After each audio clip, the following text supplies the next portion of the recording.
Hello guys, once again welcome back. അപ്പോൾ ഇന്ന് നമ്മുടെ റുബിക്സ് ക്യൂബിൻ്റെ മൂന്നാമത്തെ ലെയർ എങ്ങനെയാണ് കംപ്ലീറ്റ് ചെയ്യണമെന്ന് നോക്കുന്നത്. എൻ്റെ ഫസ്റ്റ് സെക്കൻഡും ഞാൻ എൻ്റെ ചാനലിൽ അപ്ലോഡ് ചെയ്തിട്ടുണ്ട്. അത് കണ്ടതിന് ശേഷം മാത്രം ഇത് കാണാൻ ശ്രമിക്കുക. അപ്പോൾ നമുക്കൊന്ന് ഷഫിൾ ചെയ്യാം. ഓക്കെ, അപ്പോൾ ഞാനിത് ഷഫിൾ ചെയ്തിട്ടുണ്ട്. ഷഫിൾ ചെയ്തതിന് ശേഷം ഞാൻ ആദ്യത്തെ 2 ലെയർ ആക്കി വെച്ച് ഇനി നമ്മൾ ചെയ്യാൻ പോകുന്നത് ഇതാണ്, അതായത് 3rd ലെയർ. അത് നമ്മൾ കംപ്ലീറ്റ് ചെയ്താൽ നമ്മൾ റുബിക്സ് ക്യൂബിൻ്റെ ഈ ലെസൺ ഫുള്ളായിട്ട് കംപ്ലീറ്റ് ആയി. അത് ചെയ്യണമെങ്കിൽ അതിൻ്റെ കുറച്ച് ഇതൊക്കെ ഉണ്ട്, ഇക്വേഷൻസ് പോലത്തെ സംഭവങ്ങളൊക്കെ ഉണ്ട്. അതേതാണെന്ന് ഞാനിപ്പോൾ കാണിച്ചു തരാം. ഓക്കെ, നമുക്കിനി ഈ റുബിക്സ് ക്യൂബ് മാറ്റി വെച്ചിട്ട് ഇതിൻ്റെ ഇക്വേഷൻസിലേക്ക് പഠിക്കാം. ഓക്കെ, അപ്പോൾ ഇത് വരുന്നത്, അതായത് ഈ എഫ് എന്ന് വെച്ചാൽ എന്താ മനസ്സിലായോ? എഫ് എന്ന് വെച്ചാൽ നമ്മുടെ റുബിക്സ് ക്യൂബിൻ്റെ ഈ ഫ്രണ്ട് ഭാഗം, അതായത് നമ്മളിങ്ങനെയല്ല ക്യാച്ച് ചെയ്യുക, ഈ മോൾ ഭാഗത്ത് യെല്ലോ ആയിട്ട് അങ്ങനെ ആകുമ്പോൾ ഈ ഫ്രണ്ട് ഭാഗമാണ് എഫ്. ഓക്കെ, അടുത്തത് യു എന്ന് വെച്ചാൽ നമ്മൾ ഈ മോൾ ഭാഗത്തുള്ള അപ്പ്, അതായത് ഇങ്ങനെ റൊട്ടേറ്റ് ചെയ്യുന്നത്. അപ്പോൾ ഇങ്ങനെ റൊട്ടേറ്റ് ചെയ്യാൻ പാടുള്ളൂ, തിരിച്ച് റൊട്ടേറ്റ് ചെയ്യാൻ പാടില്ല.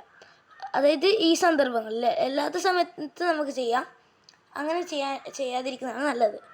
പിന്നെ അടുത്തത് ആറ് എന്ന് വെച്ചാൽ റൈറ്റ്, അതായത് ഇങ്ങനെ റൈറ്റ് ഭാഗം തിരിക്കലാണ്. പിന്നെ അടുത്തത് യു ബാക്ക് എന്ന് പറഞ്ഞാൽ യു ബാക്കാണ് ഇങ്ങനെ തിരിച്ച് ബാക്ക് നമ്മൾ വന്നിട്ടില്ലേ, അല്ല അപ്പ് ഇങ്ങോട്ട് വന്നിട്ടില്ലേ, അതായത് അപ്പ് ഇങ്ങോട്ട് വന്നില്ല ഫസ്റ്റ്, എന്നിട്ട് പിന്നെ തിരിച്ച് ഇങ്ങോട്ടേക്കും പോവാം, അതിനാണ് യു ബാക്ക് എന്ന് പറയുക. പിന്നെ അടുത്തത് ആർ ബാക്ക്, അതുപോലെ തന്നെ ആറ് തിരിച്ച് ഇങ്ങോട്ട് താഴോട്ടേക്ക് പോകുന്നതിനാണ് ആർ ബാക്ക് എന്ന് പറയുക. ഇനി അടുത്തത് നമ്മൾ എഫ് പഠിച്ചതാണ്. ഇനി അടുത്തത് നമുക്ക് പഠിക്കാനുള്ളത് ഇത് U2 എന്ന് കാണുന്നില്ലേ, അതായത് അപ്പ് ഭാഗം 2 പ്രാവശ്യം ഇങ്ങനെ തിരിക്കുന്നതിനാണ് U2 എന്ന് പറയുന്നത്. അങ്ങനെ ഇത് R1 അല്ല കേട്ടോ, ഇത് ആർ ബാക്കാണ്, ഇതിന് ആർ ബാക്ക് എന്ന് പറയാം. അപ്പോൾ അതൊന്ന് ശ്രദ്ധിക്കാം. പിന്നെ ഈ B2 എന്ന് പറഞ്ഞില്ലേ, ബി എന്ന് വെച്ചാൽ നേരെ നമ്മൾ തിരിച്ചു പിടിച്ചിട്ട് നമ്മൾ ബാക്ക് സൈഡ്, അതായത് ഇത് ഫ്രണ്ട്, ഇത് ബാക്ക്. ഈ ബാക്ക് ഇങ്ങനെ 2 പ്രാവശ്യം തിരിക്കുന്നതിനാണ് B2 എന്ന് പറയാം. B2 2 പ്രാവശ്യം തിരിക്കുന്നതിന് ബാക്ക് തിരിക്കുക എന്ന് പറഞ്ഞാൽ മതി നമുക്ക്. അങ്ങനെയാണ് ഇതിൻ്റെ ഫോർമുലാസ്. ഓക്കെ, ഇതാണ് ഇതിൻ്റെ രീതി. അഥവാ എൻ്റെ ചിലപ്പോൾ ഞാൻ പറയുമ്പോൾ എന്തെങ്കിലും മിസ്റ്റേക്ക് വന്നില്ലെങ്കിൽ നിങ്ങൾ വീഡിയോൻ്റെ താഴെ കമൻറ്റ് ചെയ്താൽ മതി. ഓക്കെ, അപ്പോൾ നമുക്ക് തുടങ്ങാം. നമ്മളിത് ഇങ്ങനെ തന്നെ തുടങ്ങുമ്പോൾ തന്നെ നമുക്കൊരു എൽ ഷേപ്പ് കിട്ടും. നോക്കിക്കോ, എൽ ഷേപ്പില്ലേ, ഞാനിവിടെ കാണിച്ച പോലെ തന്നെ ഒരു എൽ ഷേപ്പ് ഉണ്ട്. അപ്പോൾ ഇങ്ങനെ എൽ ഷേപ്പ് കിട്ടിയിട്ടുണ്ടെങ്കിൽ നമ്മൾ താഴെ നമ്മൾ ആദ്യം പിടിച്ച പോലെ തന്നെ പിടിച്ചതിന് ശേഷം എന്ത് ചെയ്യണം, ഇത് കാണിക്കണം, എഫ് എന്ന് വെച്ചാൽ ഇങ്ങനെ, എന്നിട്ട് യു. ഓക്കെ, യു ആണ്. ഇനി R, U back, R back, F ബാക്കാണ്. എൻ്റെ അടുത്ത് ചെറിയ മിസ്റ്റേക്ക് ആയിപ്പോയതാണ്, എഫ് ബാക്കാണ്. ഓക്കെ, ഇനി അടുത്തത് ഇങ്ങനെ വന്നില്ലേ, ഇനി ഒന്നുകൂടി അതിനെ ചെയ്യണം, റിപ്പീറ്റ് ചെയ്യണം. അഥവാ ഇങ്ങനത്തെ ഒരു ചിഹ്നം വന്നിട്ടില്ലെങ്കിൽ, ഇങ്ങനെ ഡി ഷേപ്പിൽ വന്നിട്ടില്ലെങ്കിൽ നമ്മൾ എന്ത് ചെയ്യണമെന്ന് വെച്ചാൽ ഇതൊന്നുകൂടി ഇതന്നെ ഒന്നുകൂടി ചെയ്യണം, ഈ ഫോർമുല. ഓക്കെ, അതൊന്നുകൂടി ചെയ്യാം. F U R, U back, R back, F back. അപ്പോൾ പിന്നെ ഇപ്പോൾ ഇത് കറക്റ്റായിട്ട് വന്ന് എല്ല് തിരിച്ചിട്ടത്. ഓക്കെ, ഇനിയാണ് നമ്മൾ ചെയ്യേണ്ടത്. ഇനി പിന്നെയും അത് തന്നെ ഒന്നുകൂടി ചെയ്യുക, എല്ല് കറക്റ്റ് വന്നുകൊണ്ട് F U R, U back, R back, F back. അപ്പോൾ നമുക്ക് ഇങ്ങനത്തെ ഒരു ഷേപ്പ് ചിലപ്പോൾ കിട്ടാൻ സാധ്യതയുണ്ട്, അല്ലെങ്കിൽ ഇങ്ങനത്തെ ഷേപ്പാണ്, ഈ ഷേപ്പാണ് വരിക. അത് രണ്ടിൽ ഏതെങ്കിലും ഒന്നാണ് വരിക. അങ്ങനെ വന്നിട്ടുണ്ടെങ്കിൽ നമ്മൾ നേരെ ഇപ്പുറത്തെ സൈഡിലോട്ടേക്ക് തിരിക്കുക. എന്നിട്ട് ഇതിൻ്റെ ഈ ഒരു ഭാഗമില്ല, ലാസ്റ്റ് വരുന്ന ഏറ്റവും മുമ്പിലായിട്ട് വരുന്ന ആ ഭാഗത്തേക്ക് ക്യാച്ച് ചെയ്ത് ഇങ്ങനെ പിടിച്ചിട്ട് പിന്നെ ചെയ്യേണ്ടത് ഇതാണ്, R U R back, R U R back, U R U2 are back. അങ്ങനെ ചെയ്തപ്പോൾ നമ്മൾ ഇവിടെ കണ്ട പോലെ തന്നെ ഒരു ഡി ഷേപ്പ് നമുക്ക് കിട്ടി. അല്ലെങ്കിൽ നമുക്ക് എന്ത് വേണമെങ്കിൽ ചിന്തിക്കാം, അതൊരു മീൻ പോലെ ചിന്തിക്കാം, അങ്ങനെയൊക്കെ ചിന്തിക്കാം. പക്ഷേ ഡി ആണ് നമുക്ക് നല്ല കുറച്ചും കൂടി മനസ്സിലാവുന്ന രീതിയിലുള്ളത്. ഓക്കെ, ഇനിയാണ് നമ്മൾ ചെയ്യേണ്ടത്. ഇനി അപ്പോൾ നമുക്ക് പിന്നെ ഇങ്ങനെ കിട്ടി. ഇനി ഒന്നുകൂടി ഇത് റിപ്പീറ്റ് ചെയ്യണം, അതായത് R U R back U R U two R back.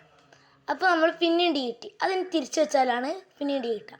ഇനി ഒന്നുകൂടി ചെയ്യണം. അത് R U R back U R U two R back. അപ്പോൾ നമ്മൾ ഇവിടെ കാണിച്ചപ്പോൾ തന്നെ ഫുള്ള് ഷെയ്ഡ് ചെയ്തില്ലേ, അതായത് ഈ മോൾ ഭാഗം ഫുള്ള് കംപ്ലീറ്റ് ആയി.